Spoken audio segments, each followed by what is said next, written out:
जय हिंद, जय भारत। तो देखिए, आज का टॉपिक है कैसे सीआरआर और एसएलआर महंगाई को नियंत्रित करता है। मुद्रास्फीति होने पर कैसे सीआरआर और एसएलआर भी महंगाई को कंट्रोल करता है। ये भी हमारे मौद्रिक नीति के अंतर्गत ही आता है।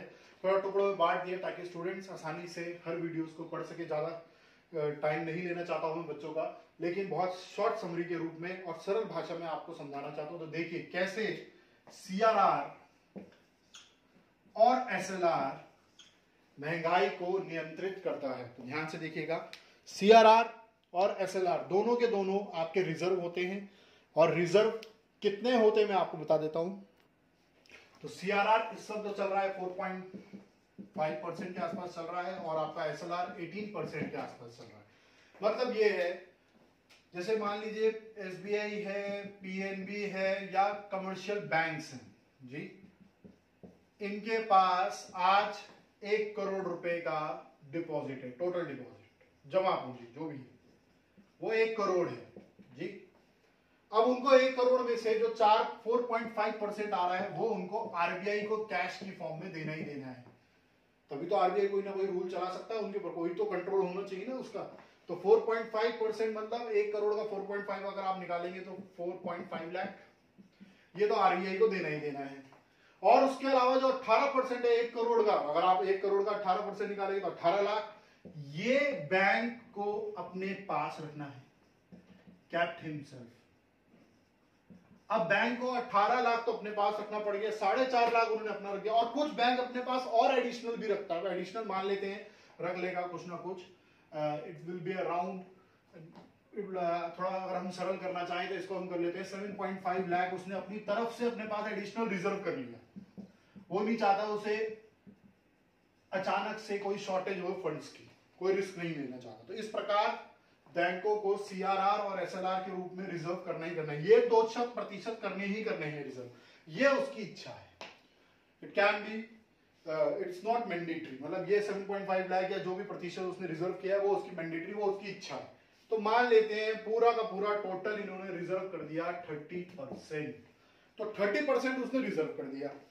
तो 1 करोड़ अगर जमा हुआ था बैंक्स में तो 1 करोड़ में से 30% तो उसने रिजर्व कर दिया। तो कितना लोन दे सकता है? 70 लाख। अब इसी पे हम लोग बात करेंगे कैसे ये महंगाई को नियंत्रित करेगा। तो देखिए, सीआरआर, एसएलआर मान लेते हैं कल तक 25 या 20% का था। तो 1 करोड़ का 20%, मतलब 1 करोड़ मान लीजिए डिपॉजिट हुआ तो उसका 20% इन्होंने रिजर्व किया। कितना अगर हम बात करें तो 1 करोड़ का अगर वो 20% रिजर्व करता है तो 20 लाख उन्होंने रिजर्व दिया मान लेते हैं टोटल। और उसने लोन कितने का दिया? 80 लाख का। ठीक है, लेकिन मैं आज कह रहा हूं कि आरबीआई ने मौद्रिक नीति के अंतर्गत आरबीआई ने कहा है कि सीआरआर और एसएलआर को बढ़ा दिया जाए।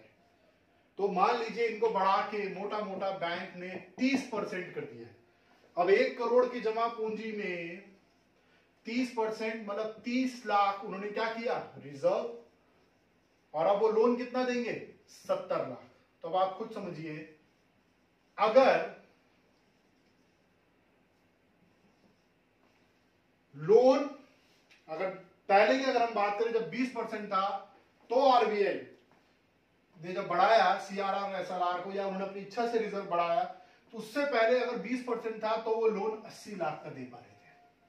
लेकिन जैसे ही सीआरआर और एसएलआर बढ़ गया, मतलब इंक्रीज हो गया, तो इंक्रीज इन सीआरआर और एसएलआर, अगर रिजर्व बढ़ गए तो अब बैंक 1 करोड़ की जमा पूंजी में 30 लाख रिजर्व कर रहा है, 70 लाख ही लोन दे पा रहे। मतलब सीआरआर और एसएलआर के बढ़ने पर जो क्रेडिट है वो कम हो जाता है, या जो मुद्रा पूर्ति है वो कम हो जाती है, मनी सप्लाई कम हो जाता है, क्योंकि लोन कम हो जाता है, क्रेडिट कम हो जाता है।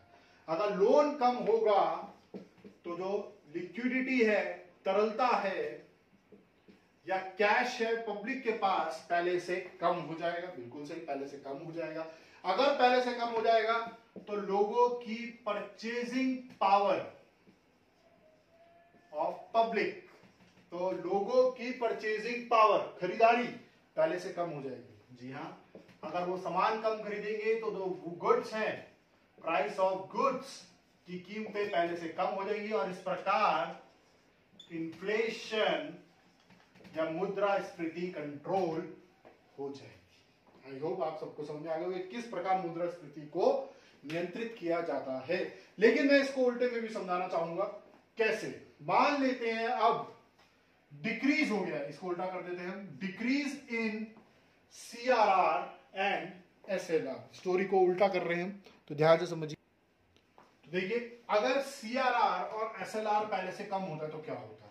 मान लेते हैं 30% के आसपास RBI के निर्देशों पर बैंक 1 करोड़ की जमा पूंजी पर जो भी पैसा उस पर जमा हुआ है उसका 30 लाख रिजर्व करता है, तो लोन कितना देता है? 70 लाख। लेकिन अगर CRR और SLR RBI के निर्देशों से कम कर दिए जाते हैं तो 20% के आगे फ्लक्चुएट होते रहते हैं। अगर 20% कर दिए जाते हैं तो 1 करोड़ में से वो कितना रिजर्व करेगा? 20 लाख। तो कितना लोन दे सकता है वो? 80 लाख। तो अब वो लोन ज्यादा दे सकता है कि कम? आई होप 70 लाख ज्यादा लोन दिया जा रहा है कि 80 लाख। अगर वो लोन ज्यादा देगा तो मनी सप्लाई और क्रेडिट पहले से बढ़ जाएगा। जी हाँ, मनी सप्लाई और क्रेडिट पहले से बढ़ जाएगा क्योंकि अब वो लोन ज्यादा दे सकता है, क्योंकि वो रिजर्व कम कर रहा है। जैसे आप लोग अगर अपने 100 रुपए में से बचत ज्यादा करेंगे तो कम खा पाएंगे, लेकिन अगर आप बचत कम करेंगे तो ज्यादा खा पाएंगे। तो इसी प्रकार उन्होंने बचत कम की और लोन ज्यादा दिया, तो ये बिजनेस में अच्छा पॉइंट है। तो मनी सप्लाई और क्रेडिट बढ़ गया। तो CRR और SLR के कम होने पे लोन की जो क्रेडिट क्रिएशन है, कैपेसिटी है क्रेडिट की, वो बढ़ जाती है। तो लोगों को लोन ज्यादा मिलेगा तो लोगों के लिए लिक्विडिटी और कैश लोगों पे ज्यादा आएगा।